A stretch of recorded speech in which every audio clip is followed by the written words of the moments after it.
कहानी की शुरुआत होती है एक शांत और सुनसान रेगिस्तान से, जहां तीन सहेलियां इस विशाल रेगिस्तान के बीचों बीच बने एक आलीशान घर की ओर बढ़ रही हैं। ये तीनों यहाँ अपनी छुट्टियां बिताने आई हैं। ये घर असल में हैदर के अंकल का है। चूंकि वो काम के सिलसिले में शहर से बाहर गए हैं, इसलिए हैदर चोरी छुपे अपनी दो सहेलियों शार्लेट और डियो के साथ यहाँ आई हैं। उनका मकसद है आज रात इस इलाके में होने वाले मीटियोराइट शावर यानी टूटते तारों की उस अद्भुत बारिश को देखना। शार्लेट, जो खुद एक सोशल मीडिया इन्फ्लुएंसर है, वो लाइव आकर अपने फैंस को बताने लगती है कि कैसे वो आज की रात अपनी सहेली के घर से इस नजारे को लाइव कवर करेगी। शार्लेट बेहद एक्साइटेड है। उसे यकीन है कि आज के इस इवेंट से उसकी पॉपुलैरिटी और भी बढ़ जाएगी। लेकिन इन दोनों के अलावा उनकी तीसरी दोस्त डियो सबसे अलग है। डियो को ना तो सोशल मीडिया का शौक है और ना ही वो फैशनेबल कपड़े पहनती है। शार्लेट अपनी लाइव स्ट्रीम में डियो का मजाक भी उड़ाती है। इसके बाद तीनों आज रात की पार्टी के लिए लाइट ड्रिंक्स और सारी तैयारियां कर लेती हैं। हालांकि उनमें से किसी को अंदाजा भी नहीं था कि आज रात उस मीटियोराइट के साथ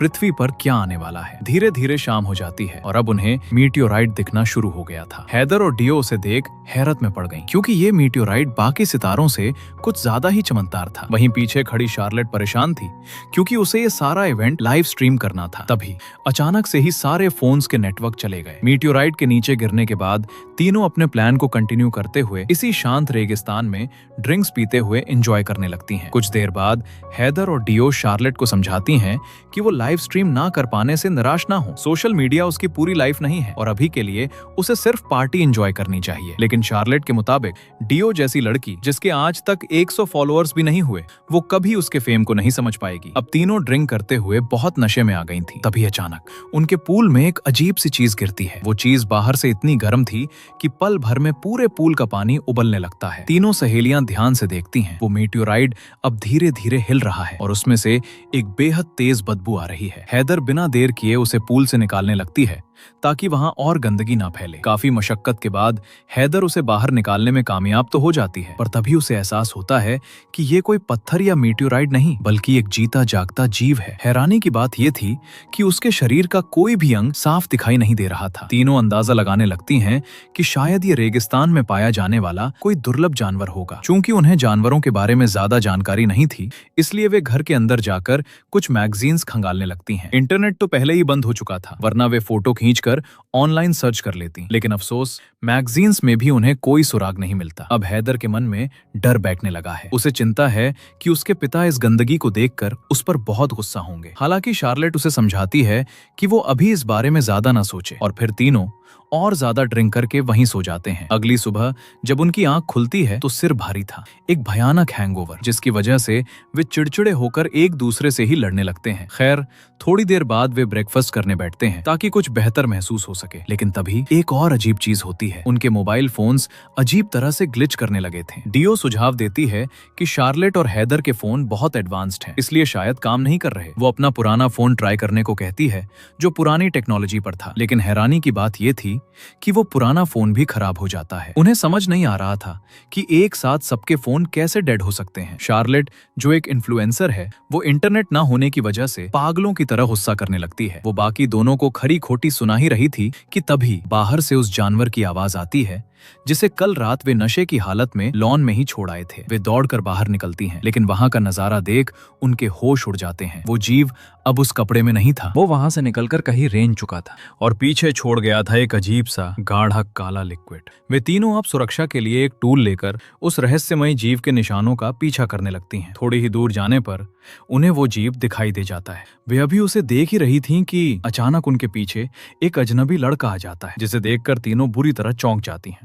वो लड़का अपना नाम ब्रेड बताता है। वो कहता है कि हैदर के पिता ने उसकी फैमिली को इस आलीशान घर के लॉन की साफ सफाई के लिए रखा था। उसका छोटा सा लकड़ी का कैबिन यहाँ से थोड़ी ही दूरी पर है। ब्रेड बताता है कि उनके अलावा इस तपते रेगिस्तान में दूर दूर तक कोई और नहीं रहता। इतना कहकर ब्रेड अपने काम में लग जाता है। लेकिन हैदर उसे उस डरावने जीव के बारे में बताती है। वो उसे पैसों का लालच देती है कि अगर वो उस जीव को उठाकर यहाँ से कहीं दूर फेंक आए तो उसे और ज्यादा पैसे मिलेंगे। शुरुआत में ब्रेड मना कर देता है। उसे ऐसे अजीब जीवों से डर लगता था। लेकिन फिर वो एक अजीब शर्त रखता है। वो पैसों के बदले किस की मांग करता है। चूंकि लड़कियां उस जीव से बुरी तरह खौफ में थीं, इसलिए हैदर और शार्लेट उसे किस करती हैं और उसे उस जीव को वहां से दूर ले जाने को कहती हैं। किस मिलने के बाद ब्रेट उस जीव को एक चादर पर धकेलने की कोशिश करने लगता है, लेकिन उस जीव का वजन अब कुछ ज्यादा ही बढ़ चुका था। ब्रेट अपनी पूरी ताकत लगा रहा था, पर वो उसे मुश्किल से हिला पा रहा था। और फिर वही हुआ जिसका डर था।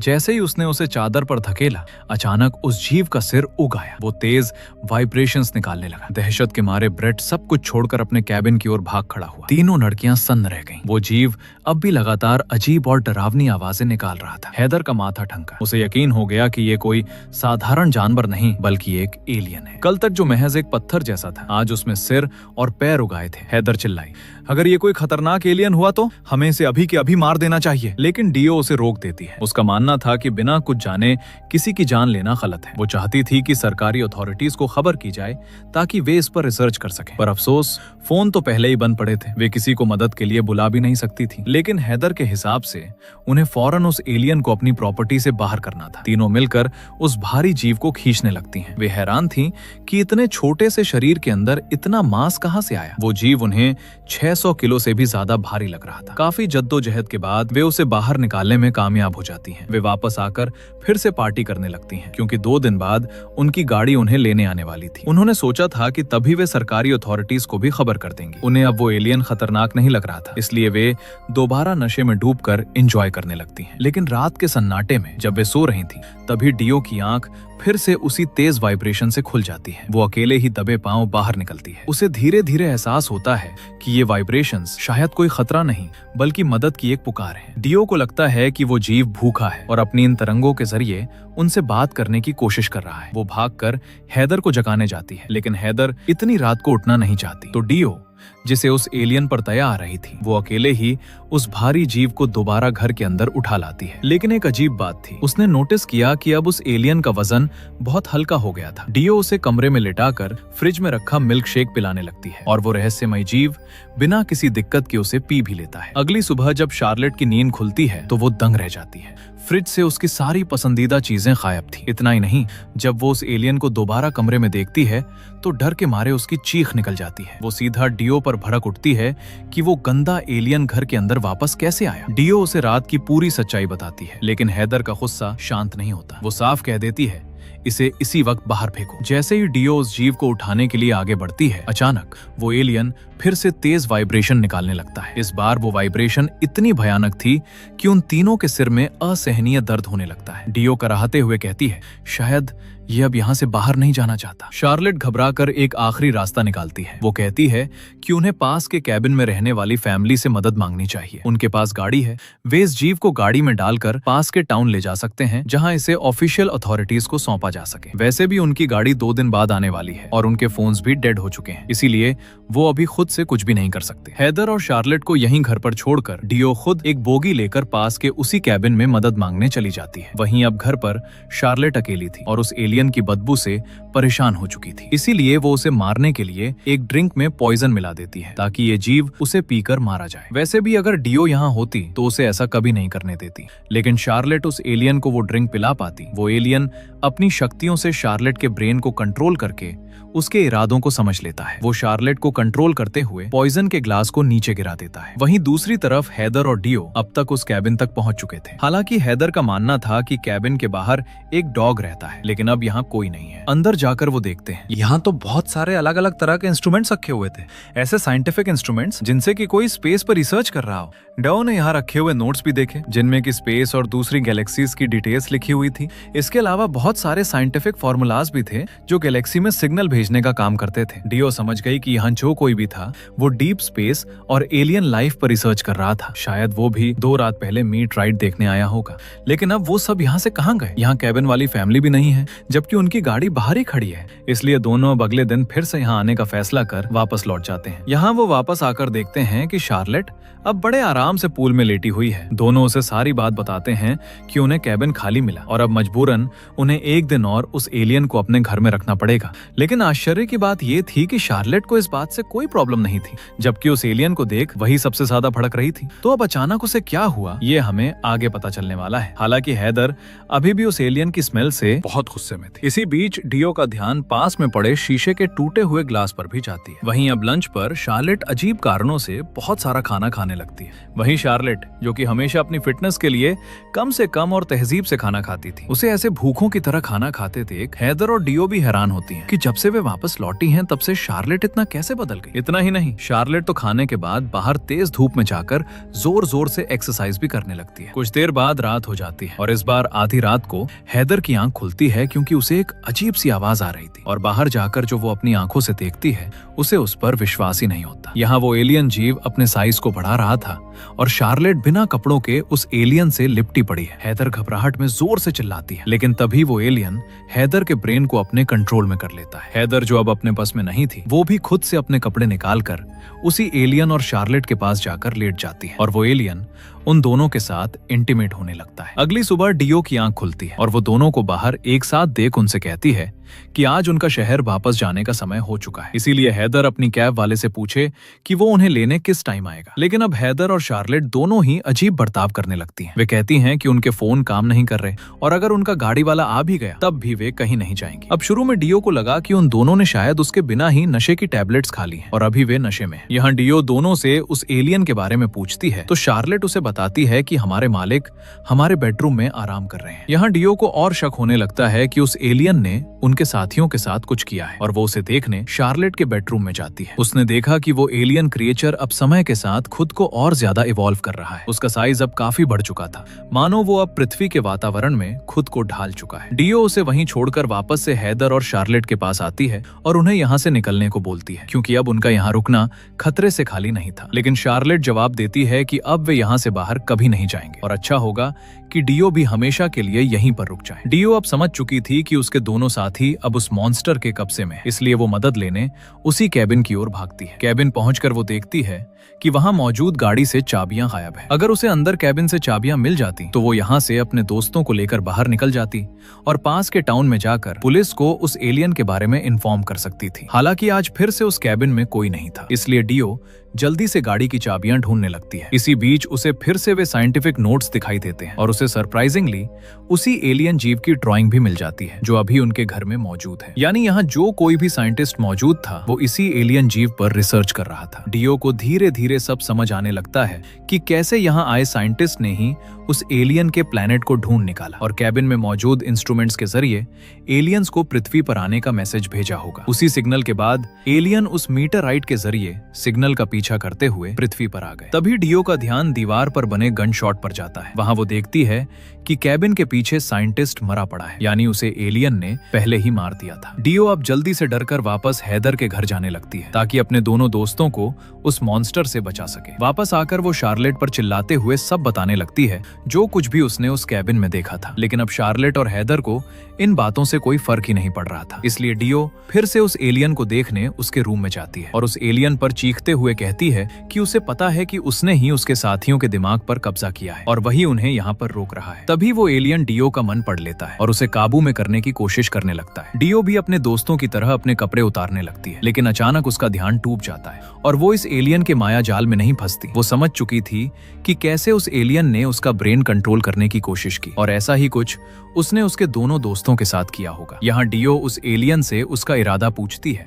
तो वो एलियन उसे अपने विजन के जरिए अपनी दुनिया दिखाता है। कैसे ये एलियन प्रजाति अपने प्लेनेट पर बाकी सभी स्पीशीज को मारकर पूरी तरह से कंट्रोल करने लगी और देखते ही देखते उनके ग्रह पर उनके अलावा कोई और जीव नहीं बचा। तभी उन्हें पृथ्वी से उस साइंटिस्ट के जरिए जीवन होने का सिग्नल मिला, जिसके बाद ये एलियन उस मीटरराइट के जरिए पृथ्वी पर पहुंच गया ताकि पृथ्वी पर मौजूद यहाँ के बाकी अन्य जीवों को खत्म कर इस प्लेनेट को भी अपना बना सके। वैसे भी इस वीरान यूनिवर्स में पृथ्वी जैसे जीवन के अनुरूप ग्रह बहुत कम ही होते हैं। ये प्लेनेट उन एलियंस के ग्रह से भी ज्यादा अच्छा निकला, इसीलिए वो एलियन इतनी जल्दी ग्रो हो गया और अपनी आबादी बढ़ाने के लिए उसने उन दोनों लड़कियों को अपना शिकार बना लिया। डो को अब सारी सच्चाई पता चल चुकी थी तो वो अपनी दोनों दोस्तों को यहाँ से पैदल ही भागने को कहती है, लेकिन शार्लेट के अनुसार वे अब कहीं नहीं जाएंगे। तभी अचानक शार्लेट का पेट अपने आप ग्रो होने लगता है। वहीं हैदर के साथ भी यही सेम चीज हो रही थी, यानी जल्द ही वे दोनों एलियन बच्चे को जन्म देने वाली हैं। डो ये देखकर और हैरान रह गई कि कैसे उसकी दोनों दोस्तों की आंखों और मुंह से